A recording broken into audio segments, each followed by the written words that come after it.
My name is Mutulu Shakur. They call me Doc. I'm a doctor of Oriental medicine. I'm an acupuncturist. I am the stepfather of Tupac. I've been with Tupac from the time from he was 1 year old on. And I'm his friend, his comrade. And I have been in relationship with the famous Shakur, his mother, all of our political career. And she is the mother of my daughter, Shakur. Tupac's role with the new urban black male was a significant role in this period. And when I say this period, I mean the period between the individual's 80s and the opportunist 90s. Tupac represented the element of the community, the black male who was most maligned by most people. He represented a view, an opinion, and the struggle that that element of our community went through at that period. I think he did his best to show the world what he went through. And he did it artistically, he did it as a man, and he struggled with his own growth. And out of it came a wonderful human being, a person who did his best to present his views and the views of many other people. Well, I believe that his voice connected with so many people because he was of the people. Tupac spent a lot of time in the community. His growth between his mother's and my own involvement in the Black Liberation Movement, his development, early childhood development. We worked in the South Bronx. His mother worked at Bronx Legal Services, which was providing legal services for tenants who were being displaced, who were getting very negative housing. I worked at Lincoln Detox, which was an anti-drug program, and it was in the days where the community programs were very important and very massively involved. You know, with people who were involved, it was a people type thing. He learned a lot from the people, not from what was said by the people. He hung around with dope fiends, he hung around with gangsters, he hung around with oppressed people, he hung around with struggled people. People were struggling for things. He listened to the meetings, he was at all the meetings, you know, he was hanging. He was a part of that struggle as a young child as he developed. And so he knew the people.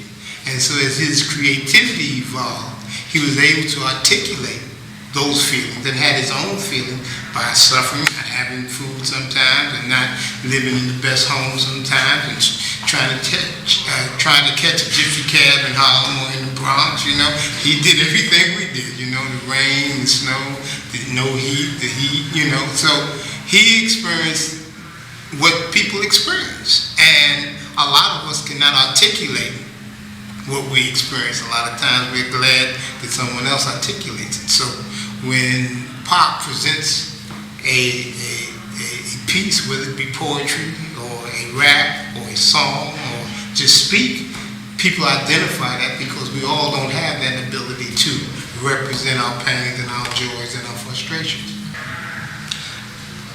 I think that Tupac was in the process of change and watching the change of a group of people at a certain period in our history.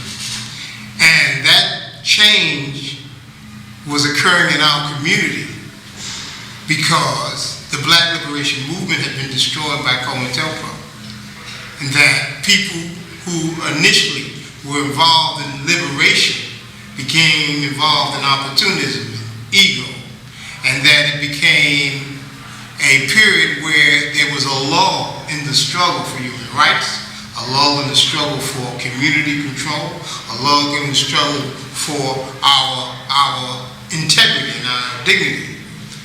So Pac was a part of that transition and spoke to those issues and spoke to it in a way that people need to be organized. So when you deal with change and you try to organize around change, it makes you a revolutionary. And so whether or not you want to call him a black revolutionary or give a label to it, that's another discussion. But was he a revolutionary? No question about it. Anytime you have a president and a vice president and a czar on drugs and a czar on education using your name and blaming you for everything that happens in the nation, then obviously you are in the turmoil of change. You represent that turmoil of change. And so not only was he a part of this change and being a revolutionary, he was targeted by the state as an image of that revolution and was attacked for that. Now, the other thing is he was changing himself. As you grow, as you become a human being, a man-child in this society, you go through your own development, your own personal development change. And to separate one from the other is kind of difficult. And wearing two hats in the public seems contradictory, but in fact it's a natural cause. One can see a political reality and a social reality, and one can feel internal turmoil and development at the same time. So it's really not contradictory. It's in fact reality. Mainstream America condemns most people that are not in lockstep with their agenda. Tupac in particular was an image that they wanted to remake. They wanted to, if you remember, the period where quote rap, but the hip hop culture had already emerged when Pop came on the scene. They had a culture of resistance, a culture of articulating what was going on in the community. The culture of hip hop and rap came from the community itself. And so there was an effort on the part of the music industry, the propaganda machinery, and the image makers to make Pac and others either into a gangster rap or into a pretty boy. And Pac wasn't having it. And so he bucked that. But at the same time, he liked the flavor. It was something he did well. This is all my opinion. He was a very, very good writer, lyricist. He had a very powerful command of articulating emotions and showing you the obvious in a way that you can consume it. Tupac has always been on top of what's happening. I mean, we spent many nights and days as a little kid, as a little shorty. That's what that little picture I showed you. He would sit in meetings and he could assume, you don't like him, do you, Tulu? You know, he would say that, I don't like him, you know. I mean, obviously he was listening and came to a decision. He was not just at a meeting. I don't know if you know about the early movement days, the early period. Whether you were in the civil rights movement, black liberation movement, church movement, whatever, meetings dominated your life. Meetings. And Pac would be in all the meetings, you know, and he would listen and fall asleep and wake up, and you want to go? No, I want to stay. Years ago, we used to do concerts for political prisoners in Brooklyn and Manhattan and Queens, around the country. Pac would always be on the stage talking to any and everybody liked to talk to Tupac because his eyes always indicated that he wanted to hear what you had to say. And his tentativeness as a young child was extremely powerful. I mean, he would just sit there and he just loved to talk to him. So he, like I said, he was other people. I think the movement, the failure of the movement to compensate for what I went underground, was something that he felt bad about. I think that it was a good period in his life to be active, to be a family, to be an extended family. You know, even with the tension and the oppression and the smell of gunfire. I mean, the police and the FBI and the intelligence department of this country had a full-court press on many of the people that Tupac learned from. Mostly all of his uncles all of the people that took care of him when me or Franny couldn't take care of him have been in jail, or been killed, or been harassed, been, just in that thing. So he's lived that. That's not lyrics without experience. Now, these kids are his friends at a very important stage. And this stage was in the depth of counterintelligence against the Black Liberation Movement. Right. And this is him. This is Tupac there. I can recognize that. This brother's father was killed in 1974. This brother is a brother's son by the name of Twyman Myers. And Twyman Myers was a Black Liberation Army soldier who was on the 10 most wanted list for 2 or 3 years until they killed him in the Bronx. This here is Malika Majid and Abdul Majid's son, who she was underground during the early 70s, and his father is in jail now for having been attacked and in a shootout with police in Queens, where one was killed. These are the people he grew up with. These are the children being children. But all of them have seen their fathers and mothers arrested, and all of them had to bury someone that they knew. Where when I couldn't pick him up, his father would pick Tupac up. You follow me? Come out. These are all the kids that he grew up in. This is the innocence, but they experienced the complete dynamic of that period. This is Pac. This is all of Pac. This is Pac. This is that feeling, that comfort. This is the goofing off. This is being with his comrades, loving.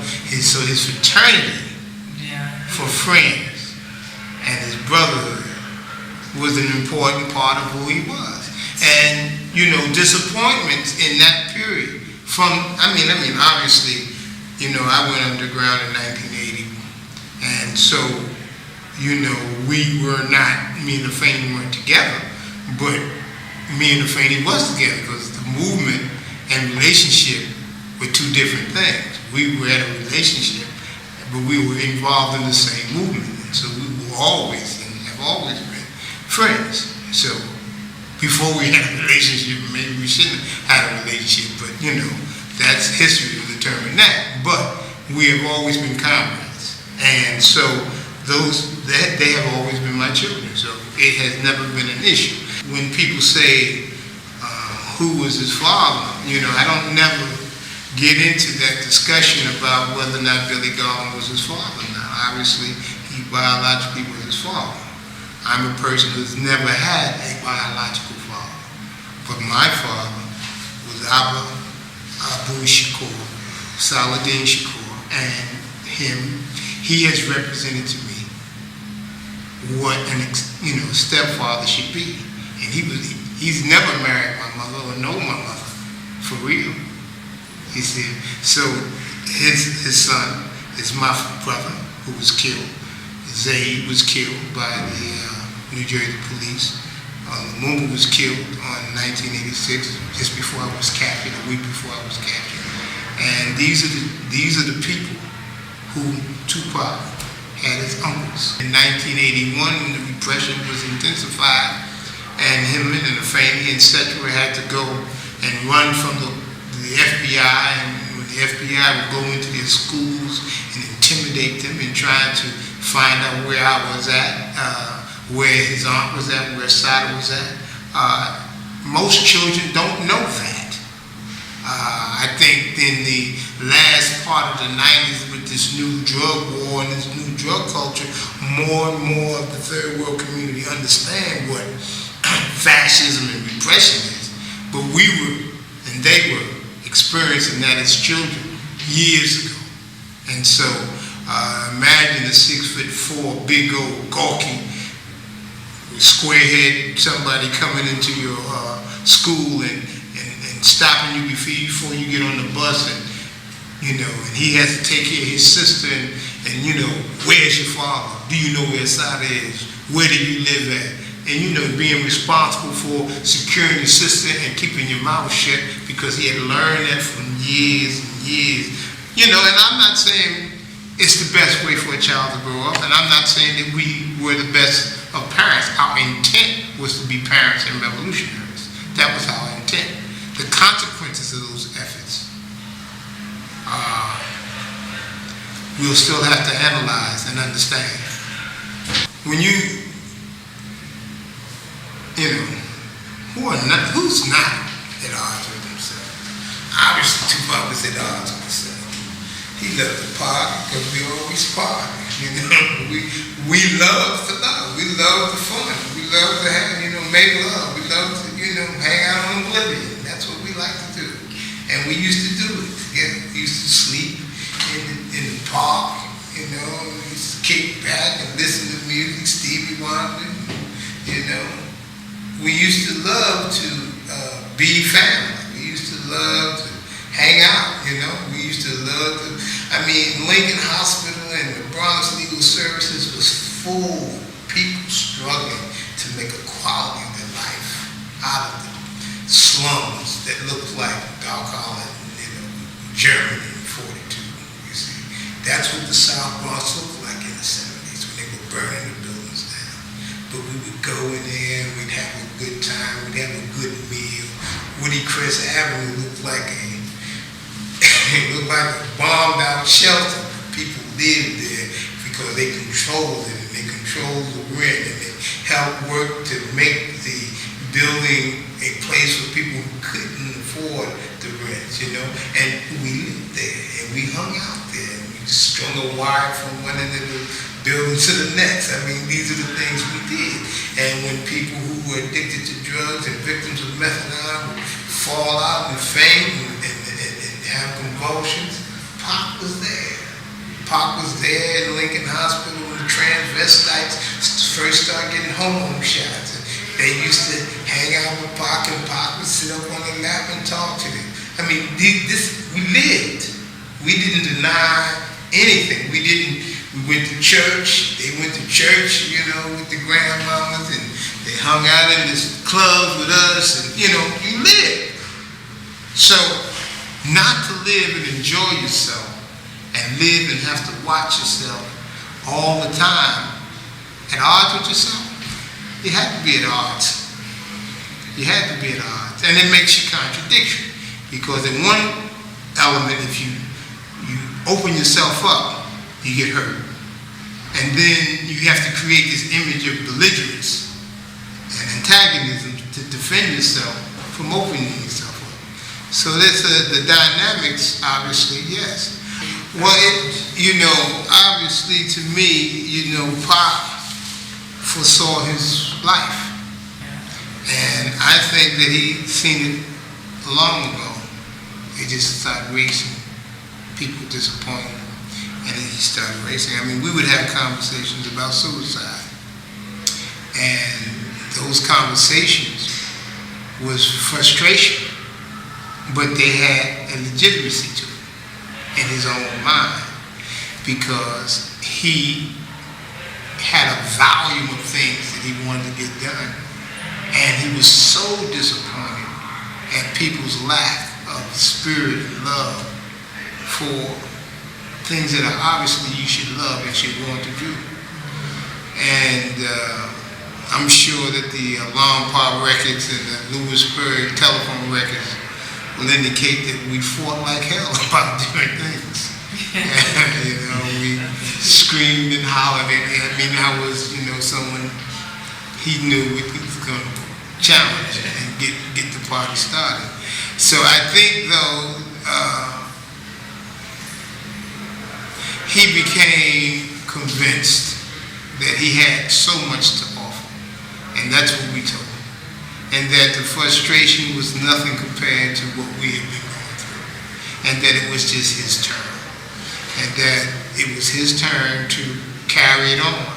He wanted to make his own niche. He could not be who his mother was or who his uncles and aunts and who, was. He had to even identify what the struggle was. I used to kid him and say, "Are you really a movie star?" And he used to flip out. He used to really go off, because, that was just a way of kidding, but at the same time was to keep keep him focused, that you're more than a movie star. And he knew that, and that's what aggravated him about so much things he had to do in order to do, what he really wanted to do, obviously. He did the acting because he's good at it, but it would help the other things that he wanted to do for his family, for his struggle, and to represent that pain. A lot of things he had to do killed his spirit. A lot of disappointment from us killed his spirit.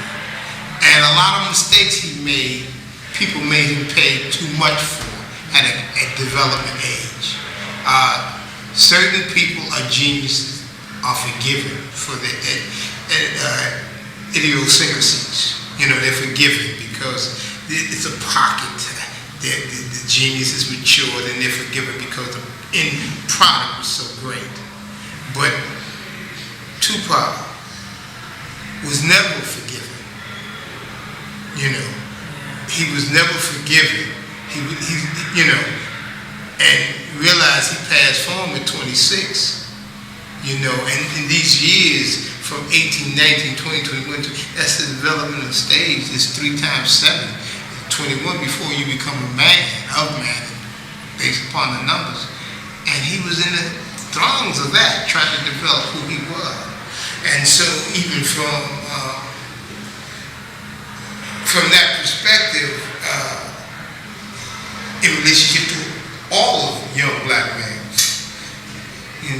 the identity issue, who's your father, who's your male image, what role do you have? He used to tell me, I don't want any children to come up in this world. I used to say, Pop, have children, Pop, have a child, and he would buck. These are the type of discussions we would fight over. Like, what is thug life? What do you mean by thug life? What are you talking about? I'm a thug. Well, you the thug is going to beat up an old lady and take a pocket. Is that what you're talking about? No, that's not what I'm talking about. What it is, I know that's not what you're talking about, but you have to define it, Bob. You have to define it. And, and we did. And so when I gave him the history of thugs and thuggery, he began to understand the historical development, where it came from, out of India, and the assassins in India. Then he began to say, I'm not really necessarily saying that, but I understand the point. In the transition from that to the British calling thuggery anything that happened on the planet that they didn't like, until it came into America, and then every male child, black man child, was a thug. And so we had to rechange that. And I think, quiet as it's kept, he's done a lot to change what thug means. His genius is there. His genius is manifest. And even though the society has been unforgiving, and it's still a question, but I get letters every day from young children who could not be more than 10 when he passed form, who was 16 and 17, and I write them all back because they love Pac, and they can't love Pac for them seeing him. They have to love him because of his lyrics, his poems, you see. And so the hardcore, they probably don't get to see the hardcore. They just see what, in the end, that's why you put so much volume out. That hopefully that they would see what was, I think that just like they think Lenin is still here, and Elvis is still here, it's very interesting to have an anti-hero still here. And it's very interesting to have a black, new African still here. And I think that the legacy that Pac left with his writings, with his spirit, with his poetry, his acting, his intent was to cast a spirit upon the people long after he was gone. And I think he's done that better than most. When they ask me, is he still here? I, for one, believe that there are levels of planes of existence. I don't think the physical death is the end, necessarily. I believe there's a lot to be said and to be studied about the transition of the human spirit. I do think that when he passed form, I was locked up in ADX, and then I was transferred here. And I've been at maximum security meeting, locked down. And as I said before, I buried a lot of my comrades, a lot of people, and our family and our extended family. We love our family. We love our friends because it's not a passive relationship. And so it's been painful burying a lot of our comrades. And Pac's passing, it was one of the most painful experiences I've ever been through. And especially being experienced and going through this, I think that for some reason I held on a long time when the pain was very intense. And one of the things that I realized, and I've understood this years ago, but sometimes as an individual it doesn't stick with you. And then you have to be reminded that we must let him go so that he can do the things in the other stages of life and to manifest in the end what his true essence is about. And it's been hard. It's been really hard. And because of my own mistakes, because of the pain he's put on others,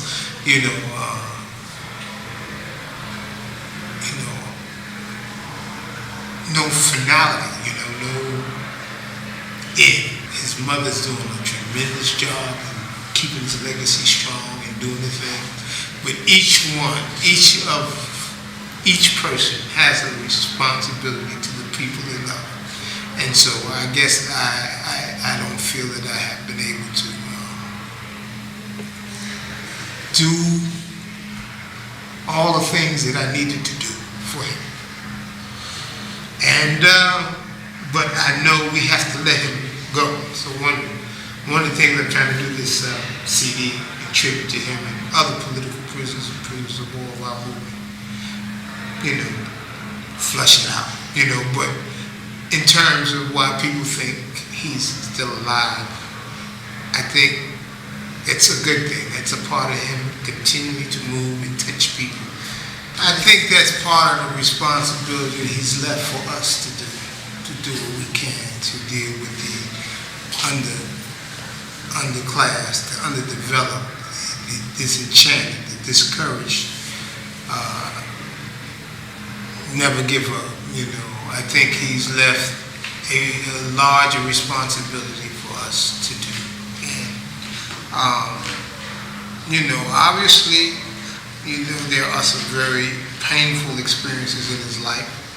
Obviously, there's some very tactical errors that he's made. Obviously, there is a number of disappointments and choices. But taking as a whole, under the type of intensity, type of barrage of pressure, the beatings, the shootings, the arrests, the harassment, the intimidation, the jailing. I can't even imagine. I mean, taking it all in together. He did the best he could. I believe he truly did the best that he could. I was isolated from him when they sent me the ADX, and we stayed in communication, and we tried to continue to push for certain things. And I got it, I understand, I'm on it, boom, boom, boom, but he was moving too fast. And one of the things that our communication would do would have someone so that he could bounce off of, that he knew, needing nothing, wanted nothing, except to make sure that he was right and straight. And someone he could struggle with, argue. Being a Taimbe, being a Shakur, a Taimbe, a Majid, the family of resistance, Odinga. There's so many stories of the heroic people that's been around Tupac's life. So many historic, brave, admirable sacrifices made around people that he grew up. These were legends to us, to him. And they just stopped making them. They just stopped making them. And so the legends became Nicky Bonds, Fat Cat Nichols, John Gotti, Sammy the Bull, Versace, Tommy Hilfiger, Moet, Cristal, BMW, Lexus, Triple Beam. These are the legends. These are the thing, They just can't compare. They just can't compare to human beings doing objectively whatever they can for other human beings and committing their lives to it. Stories of liberation, stories of breaking and running for freedom, stories for going to free someone from prison. I mean, these are stories that heroes are made of in our history. This is what we're made of. And that might sound criminal to others, but in the pit of the Black liberation struggle, these are the people that Pac had as an example, who he knew. These aren't people he heard, these are people he knew. There can be no discussion about the value that Mutulu Shakur has on New African Black women in this country at a certain period. There can be no discussion of the value of famous Shakur in that period of history. There can be no discussion about Frankie Mae Adams, Malika Majid, or Sandra Pratt.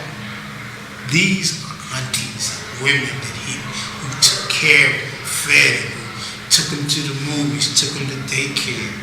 These are not people you read about in history. This is a Nahanda. Nahanda Ibiudu.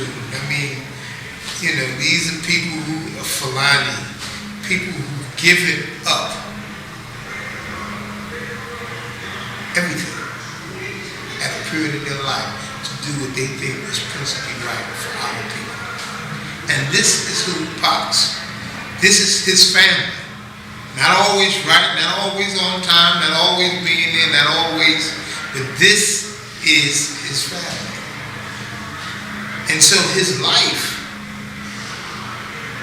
represents a historical evolution to them. In a different period, in a different time. Tupac used to do ear massages at the clinic. He used to do pressure points and the dope fiends' ears. He used to put the finger in the ear and hold the ear and breathe and just wait till I come and stick him with the needles. Pac used to like to do it. He was a people's person. Well, I think Tupac's music is music of the age.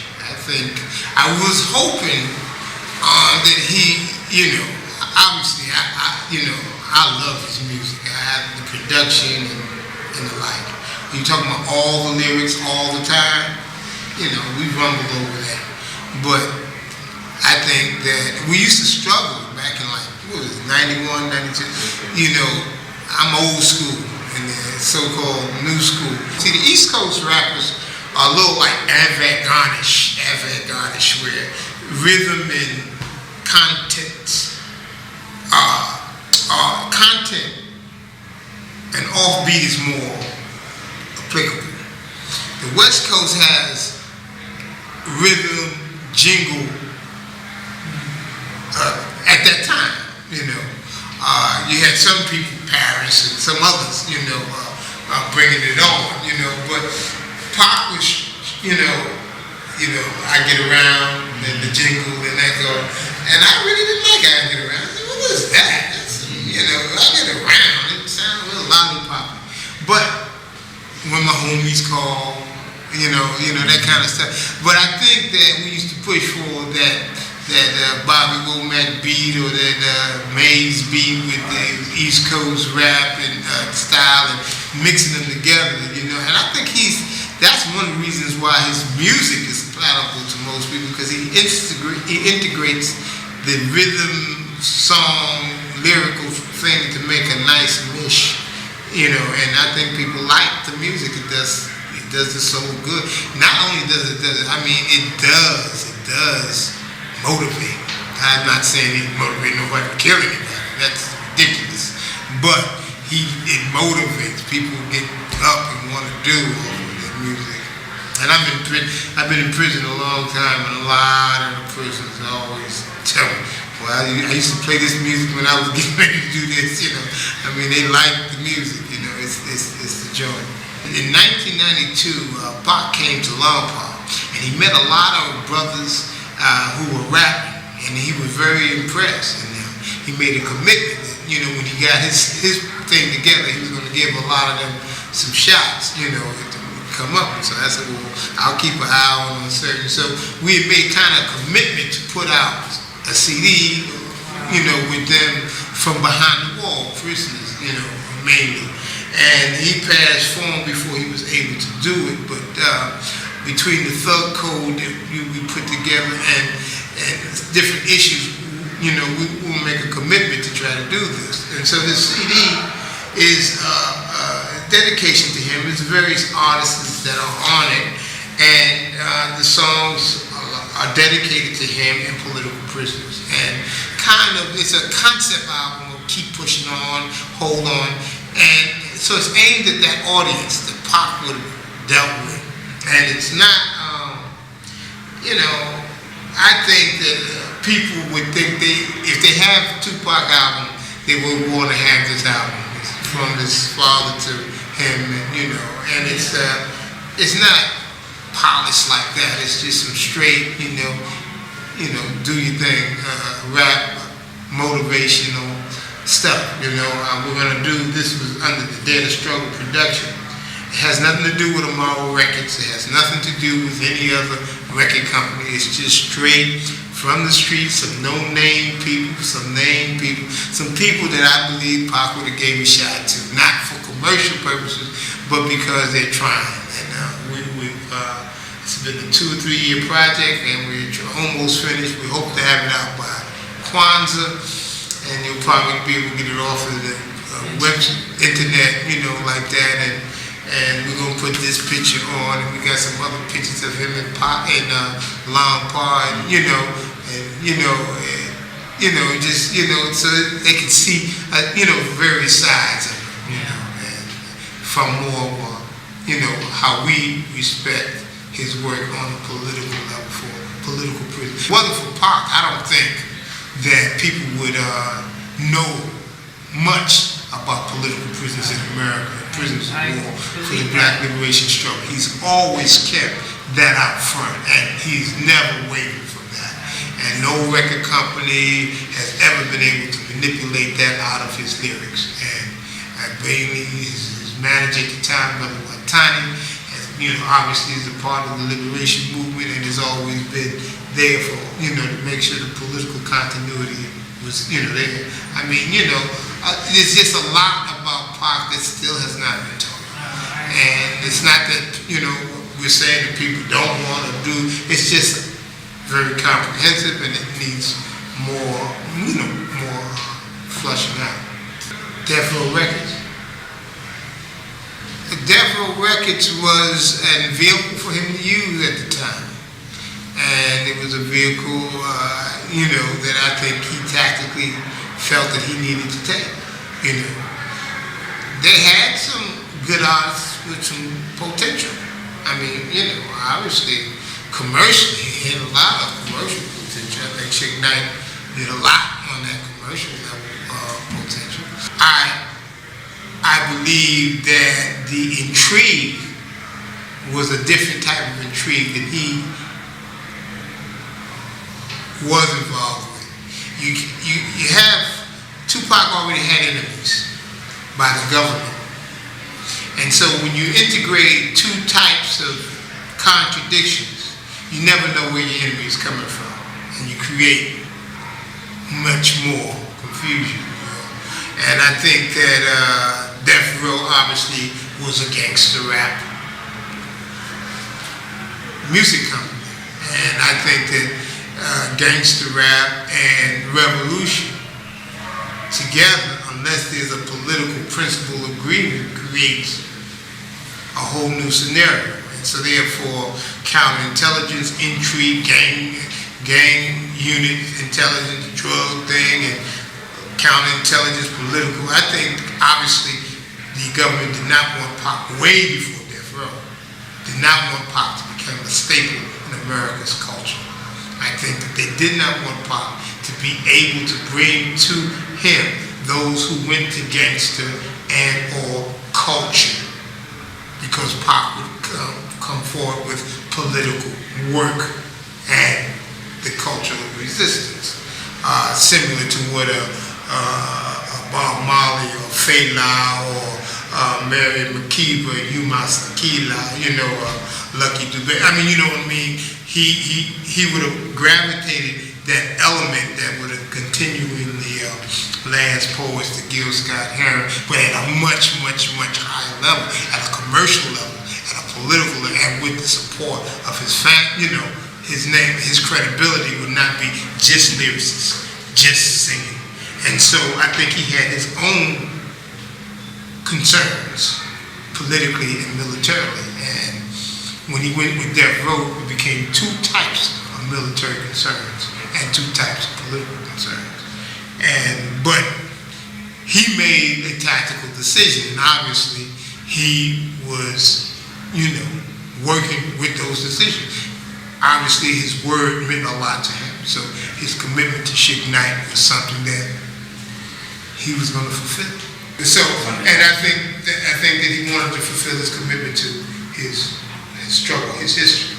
And so I think those conflicts, and that's why we don't know who killed Tupac. Right. And that's a tactical concern. Well, like I said before, Fanny and I were friends, comrades, and in the movement, I hate to say it, we try to keep it close.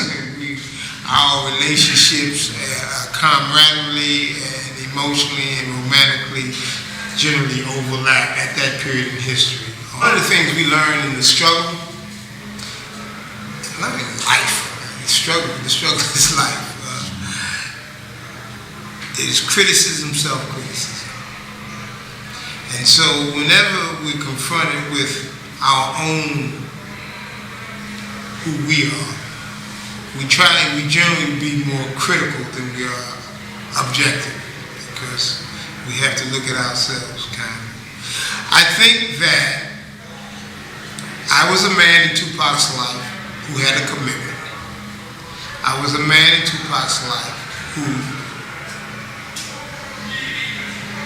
probably had a commitment to the struggle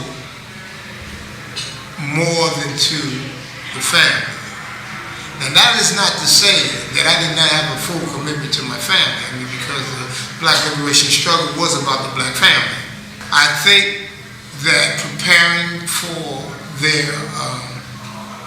inevitability of either being murdered, captured, or in exile, there should have been a much more concerted effort to satisfy the basic needs and keep the continuity. It wasn't for, Gene, Lassane, and Tiny, and various people who looked out for my family, that aspect of my family, the continuity would have been broken. And, obviously, that was not a good thing. Not having a biological father and having a great mother who was blind all of my life, picking and choosing men had nothing to do with picking and choosing fathers. And I learned to understand that early and give her space to do that. And so I never imposed fatherhood on the children that I was responsible for, if they were not mine.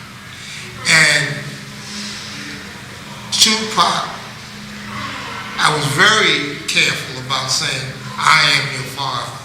You make that decision, we ride with that. Other than that, I'm Mutulu, let's ride. And I think that was how we did. I mean, you can see the visiting form and all that. He's my father. I mean, whenever he said it, that's what it was. And I had no problem with that. I had no problem with that because I lived through people saying that they were my father and they, some nothings, you know what I mean? But I think that he knew that I was there for him always and forever, except if I couldn't be there. And I think that he depended on me to carry out my responsibility.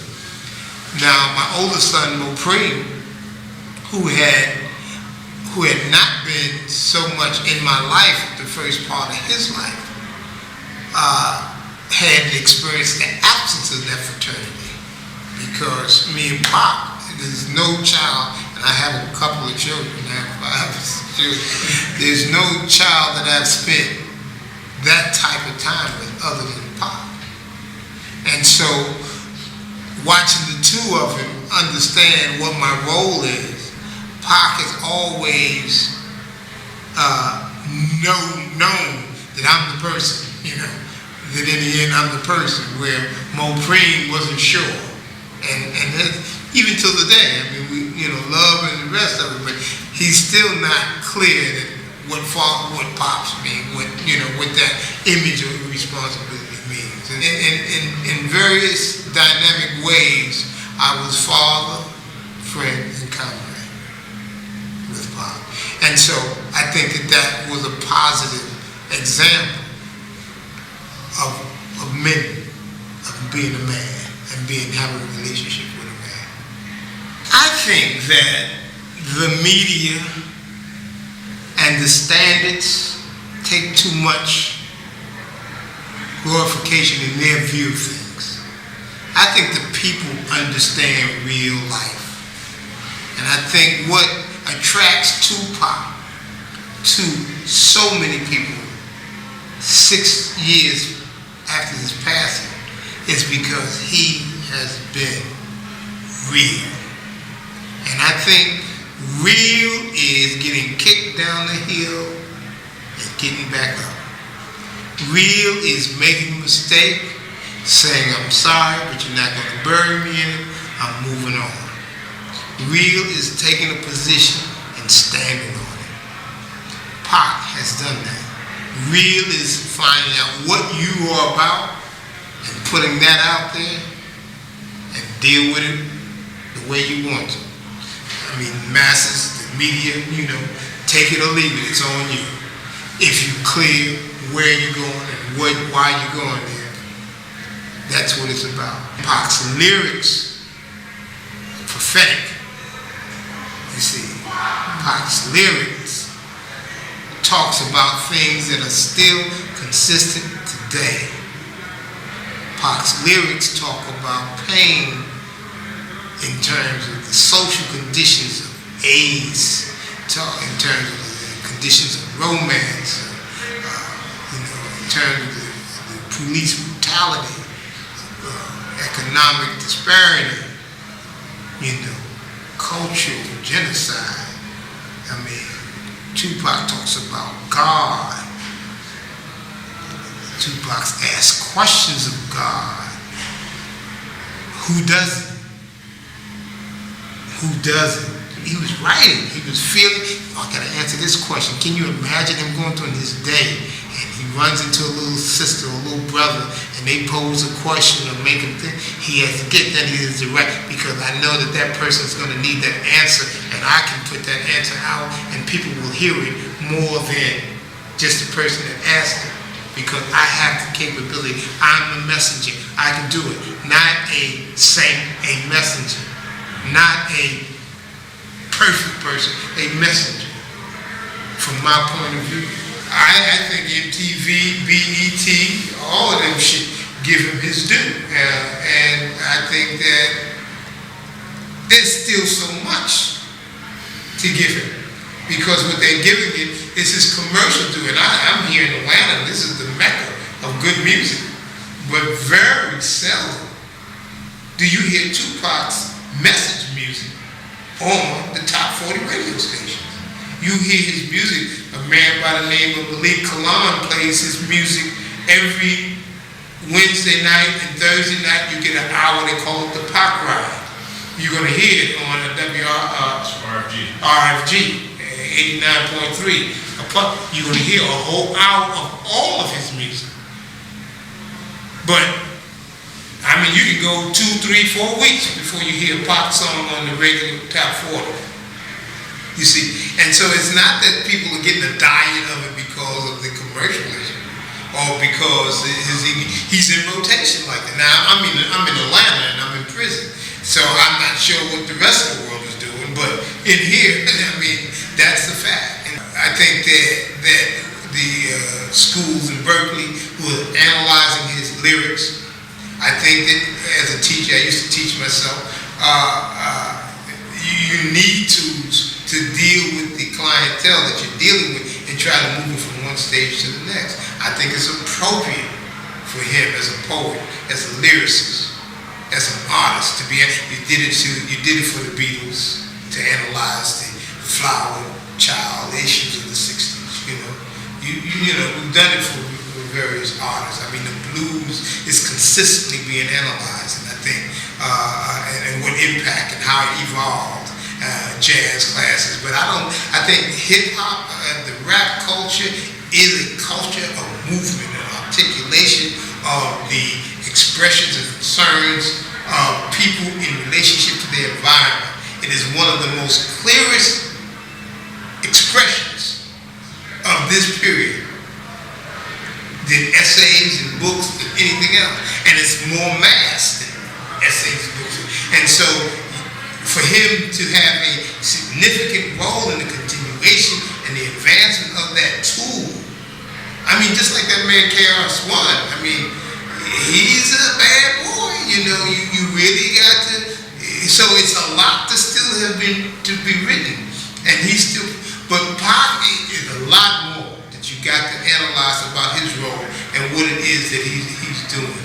And I mean, what it is that he means to this culture of hip hop, funk, jazz, and rap. A lot more accolades is going to be given to the brother. And I think he's well deserved. I think his mistakes got to be put out there. I think that the whole question of red and blue, the whole question of east and west, I think the whole question of these what I call horizontal aggression between us has to be addressed. And we have to address it now, because his and Biggie's experience has a lot of lessons for what's getting ready to happen now. And particularly, what role, if any, did they play in the counterintelligence program? Were they manipulated for the purposes of creating an internal contradiction to keep the young from thinking about their struggle? I mean, those are questions that's got to be asked. Whether or not the hip-hop culture is an enemy of the American culture. Whether or not the materialism that is expressed today in the hip-hop culture is designed to divert a group of people who should be thinking about how they can deal with the underdevelopment of Africa, deal with reparations, deal with police brutality, and real power. Oh, it was given to me, Shakur was given to me, and Mutulu was given to me. Mutulu means someone who will help you get where you're going. And it's a Zulu name. And Shakur is the tribe I belong to. Saladin Abu Shakur is the name of our father, who was the father of Zayd Shakur, who was killed when the South Shakur was captured, and Mutulu Shakur, who was the first husband of Afeni Shakur, who was the what they call the person who was the head of the Black Panther Party in Harlem. In the Panther 21 case, was Mutulu Shakur at all is the name of that case. One of the most dynamic brothers that people still don't know about. Sada Shakur took the name. It's a lot of Shakurs from the Olubala tribe of the Black Liberation Army, from the Republic of New Africa, from the New African People's Organization. The Shakur name represents a lot of sacrifices, and I'm a part of that legacy. And I think that we've done as much as we can to maintain the integrity with our personal errors, with our post-traumatic stress, with our errors. You have children that still don't understand you. You lose relationships. You don't have emotional relationships, and you have legacies unfinished. So there are. The music keeps you going, and the hope keeps you going. And post 9/11, who we are become different people. We are now labeled something that is demonized, as opposed to a freedom fighter. We become terrorists. And so, how does that impact on everything else? And so, life is life. If you take any statistics you want on state and federal level, especially the federal, 98% of the people they take to trial is convicted. So what do you need new rules for? What is this, secret trial? I watch a lot of these hip-hop artists, and this is not to encourage anything. The weed is one thing, but I've seen so many people, young people, artists, and I don't want to mention their name because they might show up, but Jay-Z is looking better now. Cheeks is looking better now. Various young artists that they would keep, think about the JB or whatever that, Alizé, all of that. I think drinking is a terrible thing. I think it distorts the body, it kills the liver. It's a terrible thing. And I think because they didn't want to get into drugs, they just talked about alcohol, and it became just like they wore Versace, because they talked about it, and Moselle and Cristal. They still drinking it. Why? It's nasty. It's just a fad, and it's a terrible fad to get involved in. And I'm sure he was of that fad, I know, he liked the weed. Ain't no getting around that. Weed has been around him for years, Was he an alcoholic? I wasn't out there, but I know that the culture of hip-hop is to drink a lot. The culture of hip-hop is to smoke that weed. And I'm sure he was deep in that culture. Moved to some of the most maximum security prisons in this country. And I have never had an incident, which means you get moved to high security because you have an incident. Now, a lot of the movement was because of my political beliefs. In 93, this article, this is 94, this article came out. That's a better copy of it somewhere. It's called The Sins of the Father. Yeah, and they put this out. And when they put this article out, they moved me from Lewisburg to Marion, which was the maximum prison at that time. Now, The Sins of the Father, Pac had just had a shootout with the cops down here in Atlanta. and they were trying to make the political connection then between the struggle and who we are. Generally they talk about offending, but then they get into the charges against me and, you know, this whole scenario. And then the effort was to stop me from communicating. We were doing the thug code, the code of the thug. And we wanted to define thug code and deal with the issues of the horizontal aggression in the street. And so we were putting together one of the albums we're going to be dedicated to the thug code. And so we evolved the thug code, and there was a community organization. As a matter of fact, your magazine, Vibe, had an article about the thug code, that the continuation of that effort in your Vibe. I think about 5 months ago they had a continuation of it. But right after that, Pop, we were on the phone talking about this. Me, Man, various people in the crew who were in the thug crew and the outlaws, and the hotel that he had this charge in, this so-called rape charge. I mean, if you read the code of the thug life, it talks about respect your women, respect yourself, boom, boom, boom. I mean, it's around here somewhere. And we were just talking about the different points in the thug code. And Pac said, well, I can deal with that, we can deal with that, we should fix this up, blah, blah, blah. And we were going through that night. And so there was a conference of people who were from the streets. I'm not talking about Joe Schmo people. I'm talking about people in the life who were coming together to see if they could agree with this thug code. And Pac came to this meeting to pull that agreement together. And the next day, they have him set up on this rape charge. So for everybody, they don't know none of this. No, most people don't know the chronological events of what went on. And so part of his case was that there were tapes on the telephone of what he was trying to do in the hotel. And the cops got the tapes. And Michael Warren was trying to use the tapes as evidence of something. So but they said they didn't know where the tapes were. Because if you got the tapes, you would have heard me and him talking about just those things. So they would have been one contradiction to that type of behavior. You see. And so no one knows this because, you know, and no one understands the depth, the many things that Pac was doing. And so the thug code, the street code, and as you see, I think it's okay, 1, 2, 3.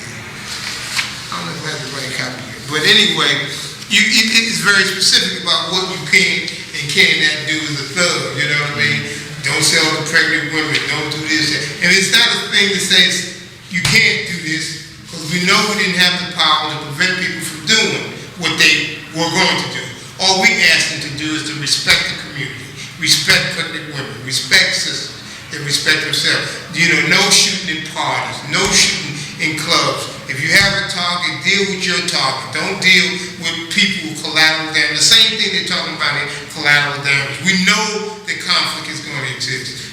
Mediate, boom, boom. These are the principles that was in the thug code. And this is what Pac and some of the OGs and young G gangsters in various parts of the country, the Bloods, the Crips, the people off of the streets of Queens and Brooklyn, they were all in Manhattan. They came together and sat down and was trying to create that, and Pac was a motivator for that. And that's why they had to charge him. And that's one of the reasons why they had to lock him up. And so when he went to prison, they did not want him to come back out and be moving in that direction.